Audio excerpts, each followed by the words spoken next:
Hi friend, मैं आप सभी लोगों के लिए एक ऐसी कहानी लाई हूँ जो आप सभी लोगों को कुछ याद दिलाएगी। आए कहानी को सुनाती हूँ।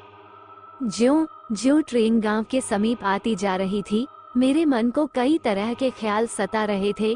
पूरे 20 वर्ष गांव लौट रही हूँ, अपनी पढ़ाई पूरी करके और कुछ दिन नौकरी में गुजार कर। क्या अब भी वैसा ही होगा मेरा गांव? वैसी ही पगडंडियां, खेत, कुएं, बावड़ी, नदी और बसवाड़ी। बसवाड़ी का स्मरण आते ही मैं भय से सिहर उठी। अरे, वहाँ तो चुड़ैलें रहती थीं। क्या अब भी वहाँ होगी? गांव से बाहर की तरफ गड़हियाँ थीं, जिनमें बरसात का पानी भरा रहता था। उन गड़हियों के आसपास बसवाड़ी उगी थी, शायद उन गड़हियों की नमी की वजह से। गड़हियों का पानी जहाँ शौच के बाद सफाई के काम आता था, वहीं बसवाड़ी के मोटे मोटे बांस, उनकी पतली पतली कैनियां और पत्ते मिलकर ऐसा घना झुरमुट बनाते कि वहां गंवई स्त्रियों की इज्जत सुरक्षित रहती, अर्थात वहां वे निश्चिंत होकर शौच कर सकती थी। सुबह पौ फटने से पहले और शाम को अंधेरा होने के बाद स्त्रियां झुंड में, तो कभी अकेली भी बसवाड़ी हो आती थी। तब आजकल की तरह घर घर में शौचालय की व्यवस्था नहीं थी। गांव के लड़के अक्सर गर्मी की दोपहरिया में गढ़ियों तक जाते, वहां सीधड़ी और गिरई मछली पकड़ते, बांस के पत्ते को जलाकर भूनते और खा पीकर थोड़ी ही दूर पर स्थित नदी में नहा धोकर लौट आते। कभी कभी वे ढीह बाबा तक जाते और बाग बगीचों से तोड़े कच्चे पक्के फल फूल चढ़ाकर लौट आते। लड़कियां अपनी दोपहरिया गोटी खेलकर, एक दूसरी की ढील हेरकर या फिर इधर उधर की बातें करते काटती। गांव में एक ही प्राइमरी पाठशाला थी, जो बरगद के पुराने घने पेड़ के नीचे लगती थी। बच्चे घर से बोरा, पटरी व खड़िया लेकर वहां जाते। पटरी को रोज ही कोयला घिसकर चमकाया जाता था। उस पर लाइन खींचने के लिए दूधिया पानी तैयार होता, जिसमें मोटा डोरा डालकर उससे लाइनें खींची जाती। फिर नरकेट की कलम या सूखी दूधिया से बनाकर सुंदर अक्षरों में लिखा जाता। पाठशाला में एक ही मास्टर थे, जिनका नाम तो रमाशंकर था, पर बच्चे उन्हें यमराज कहते। तवे की तरह काले, लंबे चौड़े, लाल आंखों और बड़ी बड़ी मूंछों वाले मास्टर साहब जब अपने उजले लंबे दांत निकालकर हो करके हंसते, तो अधिकांश बच्चे जांघिए में ही पेशाब कर देते।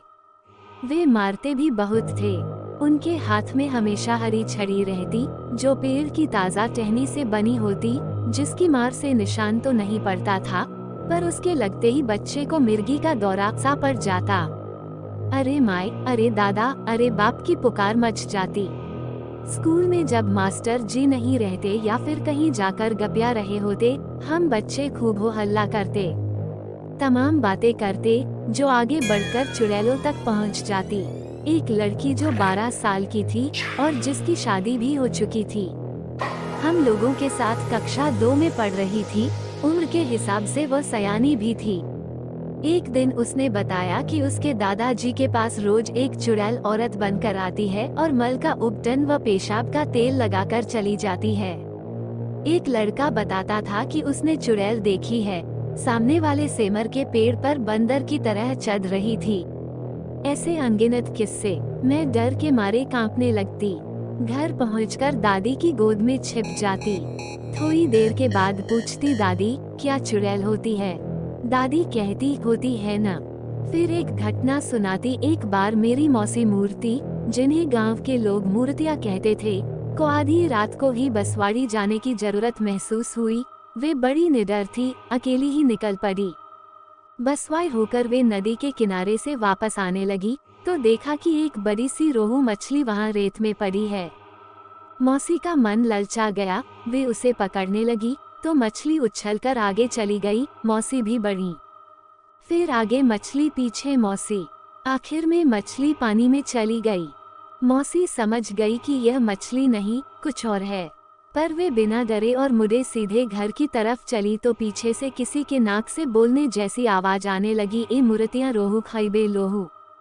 मौसी ने पलटकर नहीं देखा, वरना जान से चली जाती।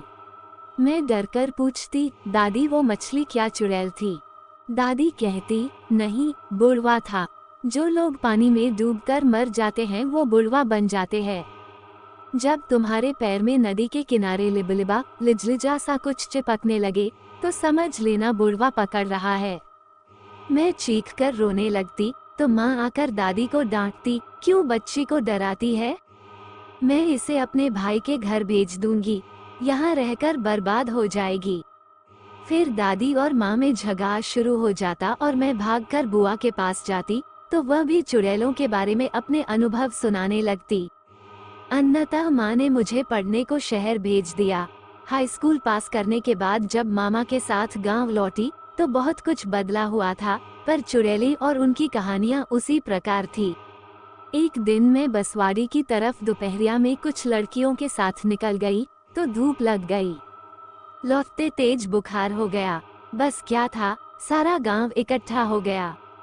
सबको संदेह था कि अवश्य ही मुझे चुड़ैल ने पकड़ लिया है। सुंदर सयान लड़की देख ललचाई गई होगी।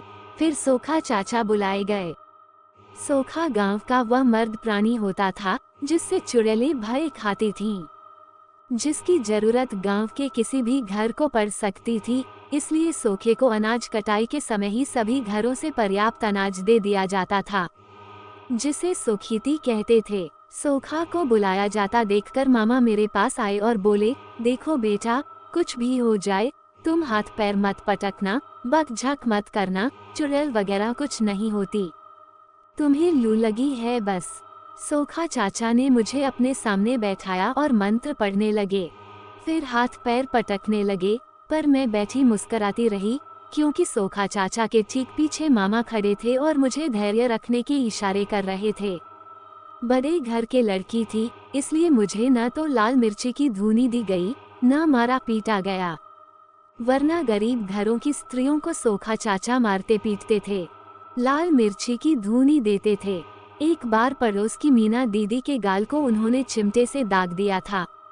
हटे कटते मर्द सोखा की मार से चुड़ैलें त्राही त्राही करती भाग खड़ी होती थी।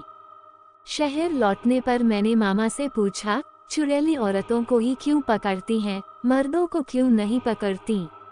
मामा मुस्कराते हुए बोले, अब ये भी पूछ कि मर्द ही सोखा क्यों होते हैं, औरतें क्यों नहीं? मैंने उत्सुकता से पूछा, हाँ मामा बताओ ना। मामा बोले, सबसे पहले ये जान ले कि भूत प्रेत चुड़ैल सब भ्रम है, भय है भूत। अच्छा ये बता, हिंदी में भूत, अंग्रेजी में पास्ट का क्या मतलब है? बीता हुआ न, जो बीत गया, गुजर गया यानी खत्म हो गया, वो वापस आकर कष्ट कैसे दे सकता है?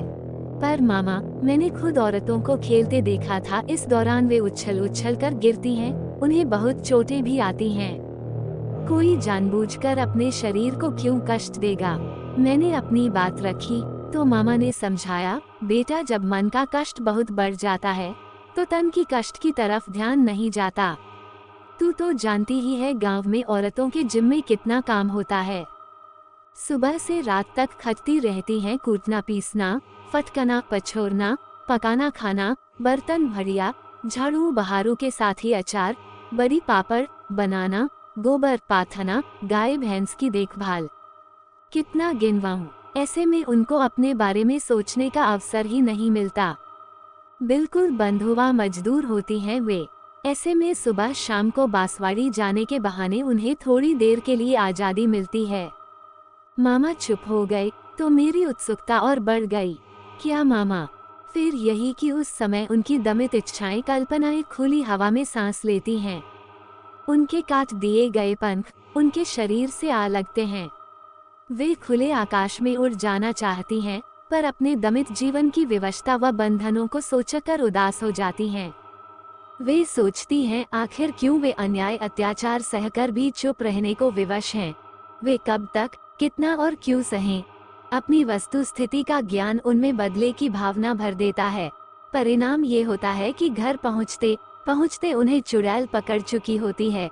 फिर वे कभी हंसती हैं, कभी विलाप करती हैं और हाथ पैर सिर पटकती हैं। दरअसल वे अपने को मनुष्य समझे जाने के लिए चीत्कार करती हैं। घर में रहने पर वे प्रदानशील माँ बहन बेटी बहू होती हैं। किसी से अपनी व्यथा नहीं कह सकती तो चुड़ैल के बहाने ही अपनी भड़ास निकाल लेती हैं। तो मामा, इसका मतलब औरतों की अतृप्त इच्छाएं व दमित स्वतंत्रता ही चुड़ैल होती है, पर सोखा तो उन्हें बहुत मारता पीटता है। फिर उनके घर के मर्द मना क्यों नहीं करते? मैंने अपनी चिंता व्यक्त की तो मामा ने कहा, क्योंकि जिस तरह दमित गुलाम स्त्रियों की इजाद चुड़ैलें है, उसी प्रकार मर्दों की इजाद सोखा है। मर्द समाज जानता कि स्त्रियों पर सवार चुड़ैलें उनके घर की इज्जत का तमाशा बना सकती हैं। घर की भीतरी कालिख को सबके सामने उनके मुंह पर मल सकती है, आजाद हो सकती हैं। इसलिए उन्हें नियंत्रण में रखने के लिए सोखा की परिकल्पना की। इस तरह स्त्रियां डाल डाल थीं तो मर्द समाज पात पात निकला। महिला सोखा का निर्माण उसने इसलिए नहीं किया कि हो सकता है स्त्री होने के नाते उसे चुड़ैलों से बहनापा हो जाता, या फिर महिला चुड़ैलों की इतनी दुर्दशा न कर पाती जिससे हमेशा के लिए वे भाग जाएं और औरत फिर से मादा बन जाए। सोखा का इसलिए मर्द समाज बड़ा सम्मान करता था, उसको किसी भी चीज की कमी नहीं होने देता था। ट्रेन रुकी तो मैं अतीत से निकलकर वर्तमान में आ गई। गांव पहुंचकर देखा कि अब वो छोटे मोटे कस्बे में बदल चुका है। नदी सूख चुकी है, गढ़ियां पाट दी गई हैं, बहुत सारे खेतों में मकान बन गए हैं, बहुत सी दुकानें भी हो गई हैं। Fast food, Coca Cola, mobile phone की भी दुकानें हैं। अब सबके घरों में शौचालय है। कई स्कूल व इंटर कॉलेज भी खुल चुके हैं। गरीब बच्चे भी साफ सुथरे कपड़े पहनकर स्कूल जाते हैं व पटरी, स्केल व खड़िया के बदले कॉपी पेन का इस्तेमाल करते हैं। ये प्रगति अच्छी लगी। रात को माँ से बातचीत होने लगी तो पूछ बैठी, माँ क्या अब यहाँ किसी को चुड़ैल नहीं पकड़ती? माँ हंसी, जब सोखा नहीं रहा तो चुड़ैलें कहाँ रहेंगी? सोखा कहाँ गया माँ? उसने धंधा बदल लिया है, अब वो दारू बेचता है। दारू? पर दारू गांव में आई कहाँ से? सोखा ही लाया। शुरू में फुटबॉल जैसे खोल में मंगवाता था, फिर कनस्तरों में मंगवाने लगा। अब तो उसने कच्ची शराब की भट्टी उसी जगह खोल ली है जहाँ पहले बसवाड़ी थी, यानी जहाँ चुड़ैलें थी। हाँ, अब जहाँ सोखा वहाँ चुड़ैलें और जहाँ चुड़ैलें वहाँ सोखा।